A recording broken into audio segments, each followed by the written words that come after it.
Ya, makasih. Ada menunya apa aja kopi? Katanya di skala kopi ini kopinya enak-enak nih. Di sini kita ada kopi susunya, ada kopi susu gula aren. Kalau V60 ada ya? V60 ada. Oh, kopinya ada apa aja?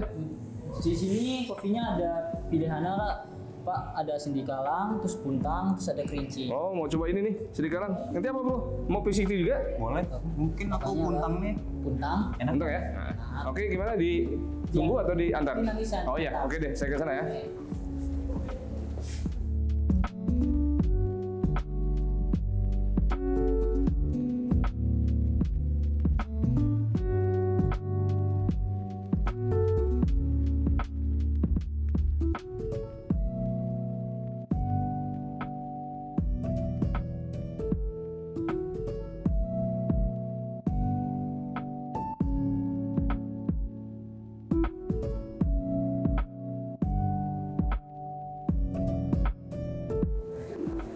Sini nih, Noh.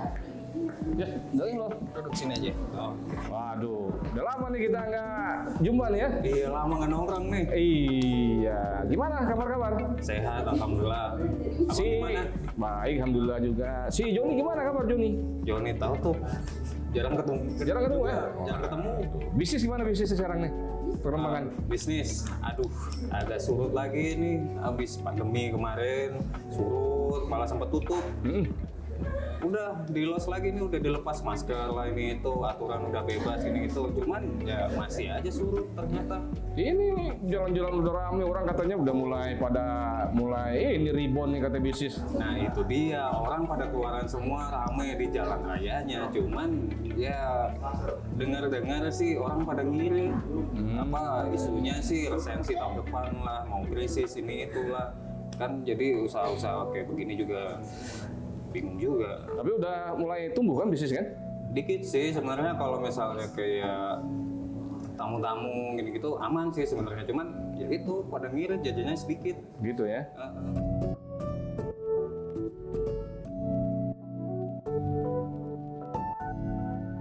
Kebetulan nih ada Bu Tini tuh. Itu teman saya lama tuh. Kebetulan nanti lagi curhat masalah bisnis. Bu Tini ini dia ahli di bisnis analis di pasar modal nih. Halo, halo Bu. Waduh. Aduh. Apa kabar Pak Ari? Iya, apa kabar nih? Halo. Wah, kebetulan nih Bu Tini ini ada di sini. Iya, udah lama nggak kita Sejak Covid. ngopi-ngopi ya, sejak Covid ya. Waduh, kebetulan nih Bu, ini sama temen juga udah lama nggak ketemu nih, Ya. Mas Rifki nih. Gimana Nah, Pak? Saya dengan Bu Tini. nah, kebetulan nih kita lagi ngobrol-ngobrol nih, lagi curhat nih masalah bisnis nih Bu. Katanya dia ngeluh. Saya pikir kan sekarang udah selesai Covid nih kan, Ya, Pak, ya. orang udah mulai rebound nih gitu kan. Dia keluh katanya belum bisa grow up lagi bisnis ini. Ya, ternyata ada dampaknya ya, domino efek juga ya dari COVID ini ya. Nah, ini mungkin Bu Tini bisa ngasih solusi nih. Karena Bu Tini nih saya tahu dia ahlinya di bisnis analis di pasar modal. Mungkin bisa kasih trik atau tips gitu kan, gimana nih untuk bisa grow up bisnis gitu kan dalam kondisi baru pasca pandemi ini Bu ya. Iya, benar sekali Pak Ari. Ya kan kita tahu kan bahwa sekarang efek dari COVID itu baru terasa sekarang ya Pak ya. Iya. Apalagi kalau kita lihat kayak inflasi sudah mulai naik, gak cuma di Indonesia aja sih sebenarnya semua global ya. Global juga ngalamin seperti US, Amerika juga. Kalau kita tahu kan memang bisnis itu kan ngarahnya ke Amerika semua seperti itu. Nah jadi ada beberapa cara sih sebenarnya yang bisa dilakukan ya, salah satunya ya itu tadi dengan melakukan IPO seperti itu. Oh, Pak. IPO Bu ya. Nah, Oh. nah, Apa tuh IPO tuh Bu ya? ya IPO berarti kan gini, kalau misalnya kita mau mencari sumber pendanaan itu kan yang kita tahu sekarang ini kan banyak kan minjem ya Pak. Iya. Nah tapi kan kondisi sekarang tidak memungkinkan kita untuk meminjam karena apa? Karena biaya dari hutang itu sekarang cukup tinggi Iya. ya. Karena apa? Karena kan kita tahu bahwa inflasi tinggi akibatnya sekarang semua bank sentral itu menaikkan tingkat suku bunganya, ya kan. Nah, jadi kalau kita sebagai pengusaha tentunya nggak lagi mau menggunakan hutang sebagai sumber pendanaan. Nah, sekarang cara yang bisa kita lakukan yaitu dengan menawarkan saham kita ya kan kepada masyarakat istilahnya. Nah itu menjadi salah satu sumber pendanaan alternatif Pak. Memang mungkin ada biaya yang harus dikeluarkan ya kan. Tapi untuk IPO ini atau menawarkan saham ke masyarakat itu menjadi salah satu sumber pendanaan alternatif atau fleksibel sekarang ini ya kan. Apalagi sekarang cukup banyak juga efek dari perusahaan-perusahaan yang imbas dari COVID ya mungkin membutuhkan pendanaan untuk meningkatkan kinerja usahanya. Seperti itu mungkin Pak. Nah, itu bro, ini mungkin jadi solusi ente nih. Daripada capek mungkin bisnis nih gitu, mungkin ada apa namanya solusi yang menarik gitu kan. Nah kira-kira Bu gimana ya proses IPO gitu kan. Nah saya juga kan kebetulan nih juga main saham gitu kan Bu ya. Ini ada saham-saham tuh kan kemarin saya lihat gitu kan, yang baru setahun tuh bisa naik di atas 1000% gitu kan. Bahkan ada yang saham waktu IPO kalau nggak salah ya, di 2021 tuh bisa sampai 7000% gitu. Nah kira-kira bisa ada impact nggak dengan bisnisnya misalnya Mas Rizky nih kan, untuk bisa take off di situasi krisis dengan IPO gitu kan, bisa naik gitu kan. Nah, ada kaitan nggak nilai sahamnya Bu dengan nanti perusahaannya Mas Rizky kalau misalnya di IPO kan? Benar sekali Pak Ari, kan banyak sekali sekarang ini perusahaan-perusahaan terutama yang memang real sektor ya Pak Ari. Jadi biasanya kan mereka berada di real sektor. Salah satu perusahaan yang saat ini juga memang membukukan kenaikan tertinggi dari harga sahamnya itu adalah saham Adaro Mineral. Ya karena memang saham ini bergerak di industri yang memang timingnya tepat dia melakukan IPO tahun ini, karena untuk batu bara metalurgi sendiri sangat dibutuhkan untuk pembakaran dari metal ya seperti itu. Nah jadi salah satu dari untuk melakukan IPO itu memang kita harus lihat faktor-faktornya Pak Ari. Ya kan ada faktor internal ya. Faktor internal seperti kita udah ketahui kan bahwa perusahaan harus berbentuk PT ya kan, kemudian ada asetnya dan sebagainya, itu salah satunya aja. Nah, tapi ada lagi faktor eksternal bahwa kita perlu melihat kondisi market, kemudian kondisi timing perusahaan kita IPO itu ada kondisi yang tepat. Nah, mungkin Adaro ini memang di kondisi yang tepat karena pada saat ini memang kebutuhan akan batu bara dari metalurgi sendiri atau hard coking coal ini memang sangat permintaannya sangat tinggi, terutama dari Cina dan India, seperti itu Pak Ari. Nah, kira-kira untuk sekelas perusahaan Mas Rizky nih, dia kan kelasnya masih UMKM nih Bu. Kira-kira dengan IPO bisa nggak seperti tadi kan Adaro gitu kan, bisa langsung melejit gitu kan Bu ininya, bisnisnya Bu? Iya tentu aja bisa Mas Rizky ya, karena apa? Karena kan Bursa Efek juga sudah ini ya istilahnya sudah memberikan fasilitas lah kepada UMKM juga. Nah jadi ada namanya papan akselerasi yang memang dikhususkan untuk UMKM. Jadi kalau dulu ada istilahnya bahwa IPO itu hanya untuk perusahaan besar ya kan, nah ternyata sekarang justru mulai di tahun 2020 malah pada saat COVID ya, pada saat COVID terjadi justru papan akselerasi itu mulai diinikan oleh Bursa Efek Indonesia ya. Nah jadi memang khusus memfasilitasi ya perusahaan-perusahaan misalnya dia baru berdiri 2 tahun atau 1 tahun, atau misalnya dia startup company atau fintech company ya kan, yang mungkin aset-asetnya masih di bawah 50 miliar ya, atau mungkin di sekitar 5 sampai 10 miliar. Nah itu bisa menjadi perusahaan yang akan melakukan IPO. Jadi pendanaannya melalui IPO seperti itu. Jadi memang sudah difasilitasi pemerintah ya saat ini ya Mas Rizky ya. Nah, itu kan bisa jadi solusi tuh. Iya. Nah, itu dia. Nah, kira-kira Bu, tadi yang Adaro itu yang sahamnya bisa naik 1000%, kode sahamnya apa Bu ya? Kodenya ADMR. Oh, ADMR. Saya mau lihat coba Bu ya di aplikasi ya.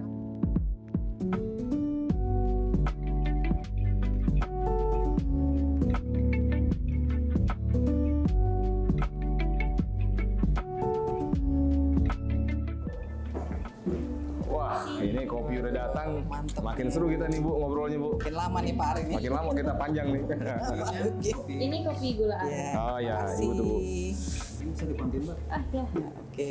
Yang ini kopi sidikalang. Oh, sedikit lah. Oke Bu ya. Ya. Yang ini kopi puntang. Bentar ya. Oke. Makasih Mbak. Makasih ya, Mbak. Terima kasih. Ayo Bu, kita ngopi dulu Bu. Ya, Biar ayo, tambah mantap kita ngobrolnya nih Bu. Ya, Kalau belum ngopi kayaknya kurang asik kita. mantap ya Pak. Iya.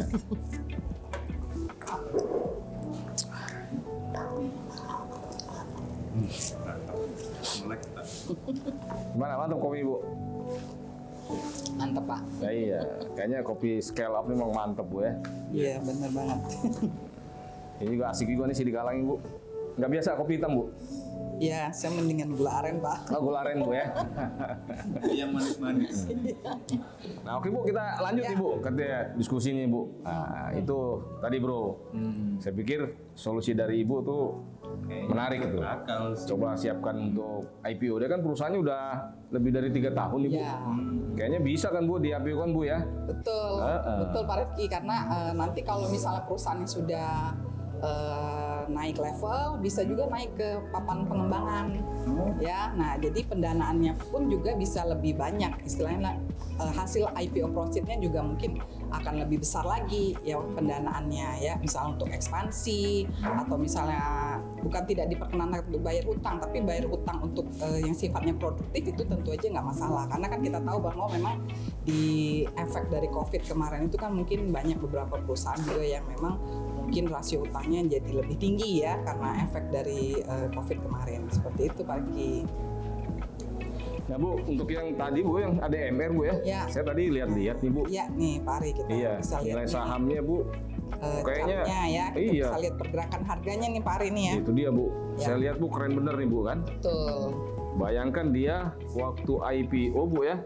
Harganya harganya kan, 100 rupiah Bu ya. Benar sekali Pak. Pernah harga di 2.990 Bu ya. Ya, harga tertingginya itu. Artinya kalau kita lihat pertumbuhannya itu di atas 2.000% Bu ya. Betul. Wah, dahsyat bener itu Bro.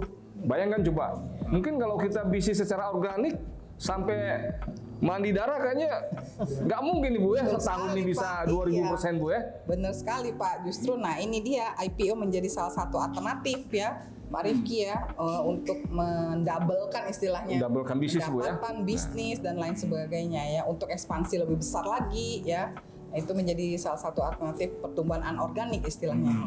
Nah, kira-kira Bu ya dengan tadi ya kalau kita lihat nih kan sahamnya ADMR bisa naik 2.900% Bu ya. Ya. Kalau sekarang sih sekitar 1.500-an Bu ya, 1.700 lah ya. Artinya kan itu pun sudah 1.000 di atas 1.000% kan Bu ya. 1.000%. Nah, kira-kira dengan kenaikan saham saya ini kan kebetulan main saham nih Bu kan.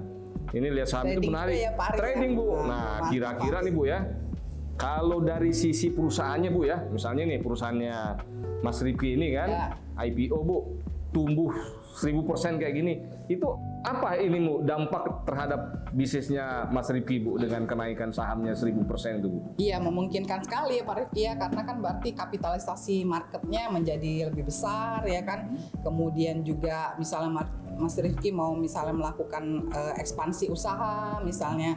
Nah itu menjadi salah satu alternatif yang paling cepat gitu dari melalui IPO ini ya seperti itu. Nah kemudian juga ada karena kondisi sekarang ya Pak Ari yang menyebabkan tingkat suku bunga naik, kemudian inflasi, efek dari inflasi ya, kenaikan inflasi. Jadi ya memang kecil kemungkinan kalau seandainya kita mau melakukan peminjaman lagi istilahnya. Karena selain itu juga kalau kita meminjam otomatis harus ada aset yang dijaminkan. Nah, melalui pendanaan IPO kita tidak perlu menjaminkan aset kita. Iya, jadi kita cukup menjual saham yang di portfolio kita ya ke masyarakat. Nah, nanti kita akan memperoleh hasil dari pendanaan yang kita peroleh dari menjual sahamnya seperti itu Pak Rifki. Nah, artinya Bu ya dengan nilai sahamnya naik, artinya kapitalisasi bisnisnya si perusahaan tersebut atau valuasinya Bu ya, kalau bisa dihitung apa nilai perusahaannya Bu ya. Betul sekali, itu Pak. misalnya Mas Rifki kan. Sekarang mungkin kalau kita nilai perusahaannya itu ya mungkin sekitar 50 M Bu ya. Dengan kenaikan nilai sahamnya kalau di IPO bisa 1.000%, artinya kan bisa saham apa namanya perusahaan yang tadinya 50 M 1.000% kan bisa udah 500 M Bu ya. Iya betul sekali. Seperti Pak. itu, Bu, ya? Iya betul Wah. sekali kapitalisasi pasarnya. Jadi membuka peluang juga kalau Mas Rifki mau lebih melakukan ekspansi yang cukup masif ya dalam hal ini. Jadi untuk pertumbuhan pendapatan karena kalau misalnya pendapatannya lebih besar juga kan nanti maksudnya untuk menjalankan bisnisnya juga lebih mudah, ya kan Pak Rifki ya seperti itu. Ya seperti contohnya ADMR tadi Iya. ya Pak Ari ya, kalau kita lihat kan kenaikannya itu bisa sampai hampir 2000% ya. 2000% kalau kita lihat. Ya memang tadi yang udah saya infokan tadi bahwa memang ADMR ini listing pada saat kondisi yang tepat, yaitu timingnya tepat ya kan. Kemudian juga kalau kita lihat dari sisi global domestik memang tepat juga karena kebutuhan akan coking coal atau metallurgic coal ini juga menjadi sekarang ini cukup banyak ya. Nah itu menjadi waktu yang tepat juga, pas banget ADMR itu IPO di tahun 2022 ini ya, seperti itu. Nah nih bro, lihat nih bro, Iya, grafiknya bro kita kan, lihat pergerakan dia kan dari 100 dia ke 2000 kan, Iya, dahsyat kan? banget. Nah bayangkan bu, kira-kira bu ya kalau dia nih bu bisnis secara organik butuh berapa tahun bu bisa naik 1000% bu? ya bisa puluhan tahun nih Pak. Puluhan tahun, mungkin juga bisa sampai ratusan tahun bu ya, baru bisa 1000% ya. Kayaknya rambut saya udah ubanan baru. Iya. Ini rambutnya udah berwarna-warna, ganti-ganti terus bu, belum 100% aja belum bu. Benar sekali. Nah kira-kira bu, kalau seandainya nih perusahaannya Mas Riki IPO, dia tumbuh 1000% tuh kan, artinya kan nilai perusahaannya Mas Riki ini kan jadi naik kan, tadinya cuma nilainya mungkin misalnya 10M, jadi 100M gitu kan nilainya kan. Nah itu kan keuntungannya artinya apa? Kalau Mas Riki itu mau cari investor baru atau pemegang saham baru kan, nilai sahamnya yang dijual kan bisa langsung naik kan bu ya? Iya benar sekali kan, sesuai manfaat IPO kan Pak. Iya. Jadi perusahaan lebih liquid ya kan, kemudian juga lebih gampang untuk mencari investor baru. Karena apa? Karena laporan keuangan sudah pasti menjadi laporan keuangan yang lebih transparan ya kan. Nah jadi semua investor bisa melihat bahwa oh memang bisnisnya memang ada real, kemudian juga tata kelolanya ada ya kan, kemudian juga profil image perusahaan juga Pak Rifki ya kan lebih terbuka, lebih transparan, good corporate governance istilahnya kan, kemudian juga peningkatan kinerja dari sisi efisiensi perusahaan juga bisa lebih terbuka, karena kan kalau perusahaan yang IPO sudah pasti dia harus menyusun laporan keuangannya sesuai dengan standar yang ditentukan oleh Otoritas Jasa Keuangan dan Bursa Efek Indonesia. Jadi nggak bisa ada permainan macam-macam di sana Pak Ari ya, karena sudah lebih terbuka dan good corporate governance-nya juga udah lebih jalan. Seperti itu Pak Rifki, saya rasa. Artinya kan bahwa sebuah bisnis bu ya bisa melejitkan dia Ya, punya betul. valuasi atau bisnisnya kan hanya bisa mungkin dilakukan di ini ya melalui IPO bu ya. Ini benar sekali. Nah, apalagi di tahun 2022 ini Pak, perusahaan yang sudah akan melakukan IPO itu justru makin bertambah. Makin banyak bu ya. Per September aja yang sudah listing itu sekitar 44 company. Nah, ditambah lagi ini ada antri sekitar 11 company, jadi totalnya itu sudah 55 Sudah perusahaan. 55 perusahaan bu ya. Nah, ditambah lagi rumor-rumor nih Pak Ari, Ya. di tahun 2023 akan resesi, Ya. ya kan, kemudian banyaklah istilahnya ketakutan-ketakutan yang panic selling yang menyebabkan apa istilahnya investor maupun kita sendiri ya kan ada rasa khawatir di situ kan kalau misalnya terjadi apa-apa. Nah, justru IPO itu menjadi salah satu alternatif di tahun 2023 ini. Karena apa? Karena pendanaan melalui hutang itu tidak memungkinkan lagi di tahun 2023. Kenapa? Karena ya kita harus melihat juga berapa bunga yang harus kita bayar, kemudian berapa aset yang harus kita jaminkan ya kalau kita ingin meminjam di perbankan.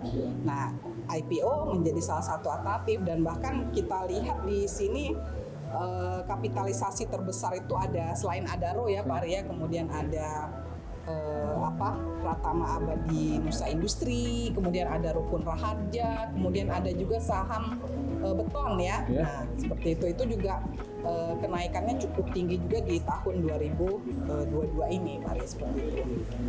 Artinya kan Bu, dengan IPO itu kan tidak ada pengaruh mau krisis mau apa gitu kan.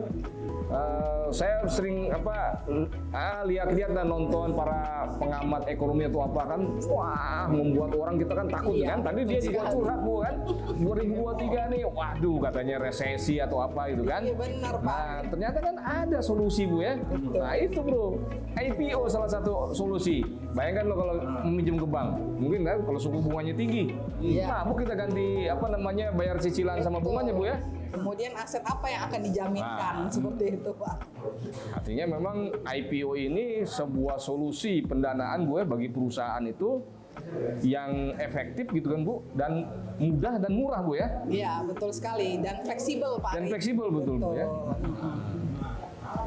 Intinya bahwa IPO itu bagi pengusaha seperti Mas Rifki ini gitu kan, nggak perlu dikacaukan dengan pengamat-pengamat ekonomi gitu bukan, bahwa ini akan krisis atau apa gitu kan. Ternyata ada cara yang lebih mudah gitu kan dan menarik gitu kan.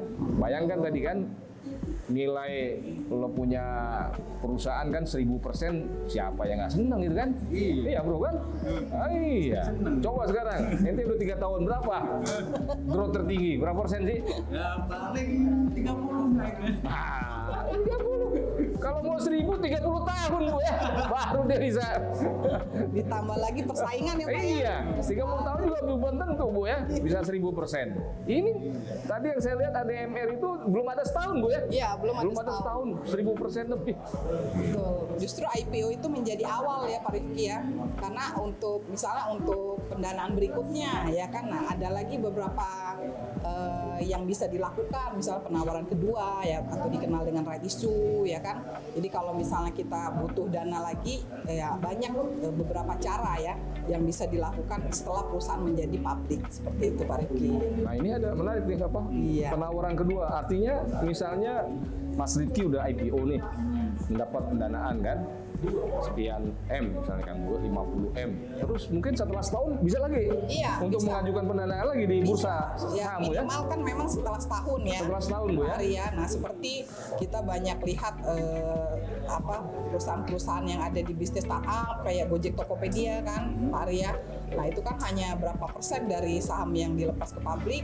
Tapi di prospektusnya itu sudah diinformasikan bahwa perusahaan akan mengembangkan usahanya melalui penerbitan atau penawaran umum yang kedua nantinya. Jadi sudah dideklar atau sudah langsung ada di prospektusnya. Nah jadi ini IPO itu menjadi start awal lah istilahnya untuk company melakukan ekspansi dengan cara pertumbuhan anorganik yang tentunya itu akan meningkatkan skala perusahaan menjadi double digit gitu Pak. Nah ngomong-ngomong nih Bu ya, ini kan mungkin ya bagi para pengusaha ini kan sesuatu yang mungkin kayaknya impossible gitu membangun usaha gitu kan. Dia aja mungkin kan, wah ini kerja keras Bu, banting tulang, begadang terus cuma 30% Bu, sehebat-hebatnya dia Bu, bisnis kan. Ini bisa 1000% Bu. Nah ini ngomong-ngomong kayak begini kan kayak bisnis hantu gitu, bukan tiba-tiba 1000% Bu. Kira-kira halal nggak bisnis model kayak gini Bu? Wah ini halal sekali Pak. Justru kalau kita minjem di bank ada unsur ribanya ya Pak. Ah itu bro. Banget dari ini, kalau ini nggak ada ribanya Bu ya? Ya, kalau ini kan memang kita seperti dagang biasa ya, jual beli biasa, bahwa kita memberikan penawaran ke masyarakat. Kalau memang perusahaannya transparan, kinerja keuangannya bagus, berarti kan tidak ada unsur istilahnya goror atau tidak ada unsur menipu di situ ya Pak Ari ya. Nah, benar sekali. Nah ini kita menawarkan ke masyarakat kalau ada yang beli saham kita, ya kan sebagian saham kita. Nah kita bisnisnya jelas, ya kan, kemudian transparan, good corporate governance-nya juga bagus, kinerja keuangannya juga mendukung. Nah kemudian kita juga konsisten melakukan ekspansi usaha. Nah itu menjadi salah satu poin sendiri. Dan tidak ada unsur ribanya di situ Pak Ari kalau pinjam. Itulah bro. Tadinya dia Bu udah ngeluh katanya mau cari pinjaman aja nih di bank itu kan. Cuma susah. Iya. Nah katanya juga lagi susah Bang Bu ya. Nah itu dia bayangkan. Kalau bank gue kita minjam, kita harus bayar cicilan, Betul, Pak Ari. bayar cicilan bunga, terus juga aset yang harus dijaminkan kan.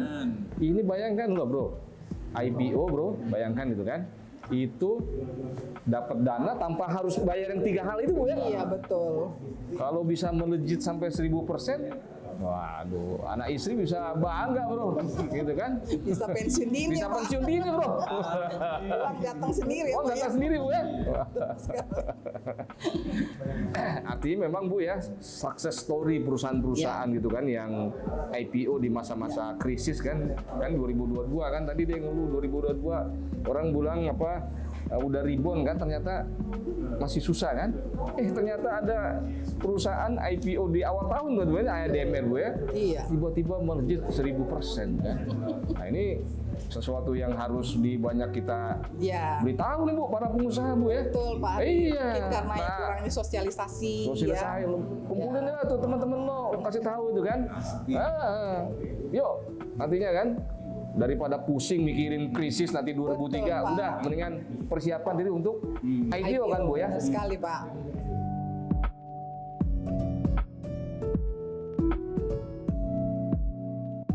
Bu, diminum lagi Bu. Ya. Aduh, Ayo Pak. ngomong terus agak seret nih Bu.